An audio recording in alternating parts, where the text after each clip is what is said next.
Jessica. Thank you for joining us. Welcome to our kitchen, and this is the Half Pint Sous. Today we are making a delicious meatloaf, which is perfect for a night when you don't want to spend hours in the kitchen because you just throw it all together and put it in the oven, and it is amazing. You ready? Yeah. There we go. Got 2 cloves of garlic we're starting out with. Preheated the oven to 350. Perfect. Now do the other one. Good job. Okay, so we have 1.5 pounds of ground beef. We've got about 3/4 of a chopped up onion. Add that in there. Careful. 1 cup of breadcrumbs. Easy.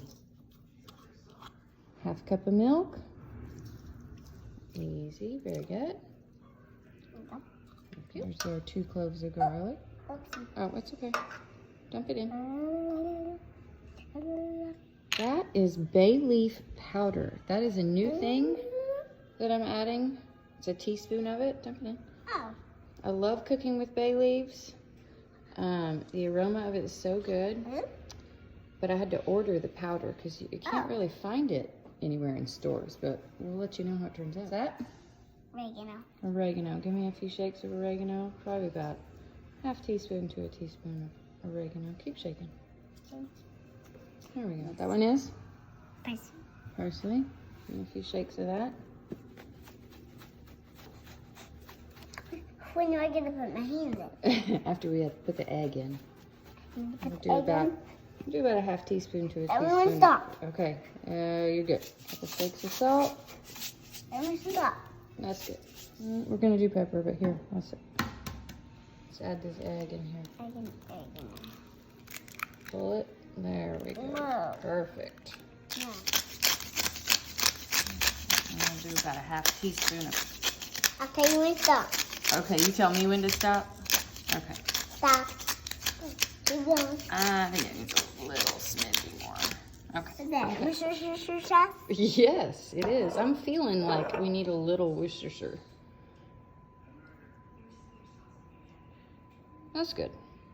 That works. I don't know. I feel like we need Worcestershire sauce. Okay, ready? Yeah. Dive in. There we go. Squish it. Okay, try not to make a mess, please. I messed Squeeze it. my Go, JJ. Squeeze it all together.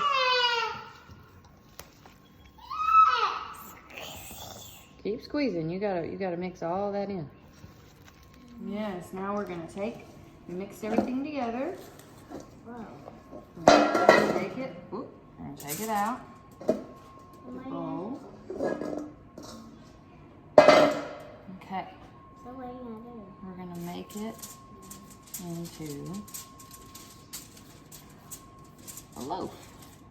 You just squeeze it. You don't want it to be too tall because then it takes too long for it to cook all the way through and through if it's really tall. So you want to kind of mash it down to maybe about 1.5 to 2 inches so that it will not be dry, because that is the worst thing that could happen, is to have a dry meatloaf, because it's just hamburger meat and nobody wants to eat a dry meatloaf. Okay, all right, that's good. So what are you gonna do? Perfect. We've got the oven preheated.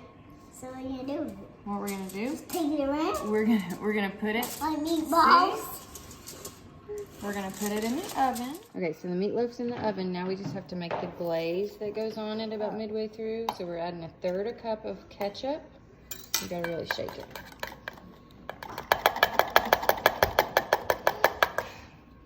We got most of it. We got a tablespoon of yellow mustard. Whoa. Don't wipe that on your clothes.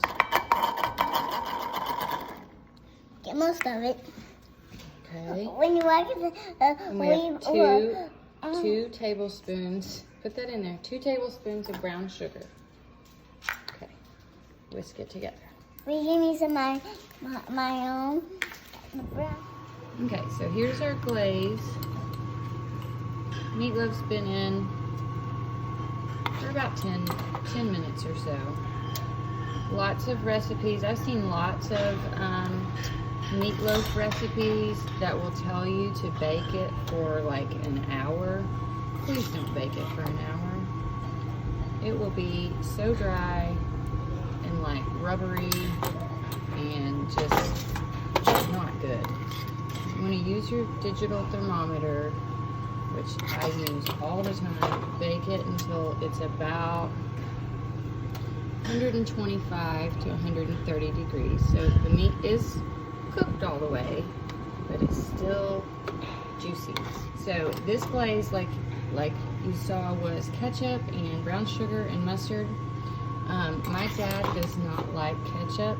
Once you mix the mustard and the brown sugar, it does not taste like ketchup. It tastes more like a sweet and sour sauce. It does not taste like ketchup. Okay, so we're gonna let that finish. It really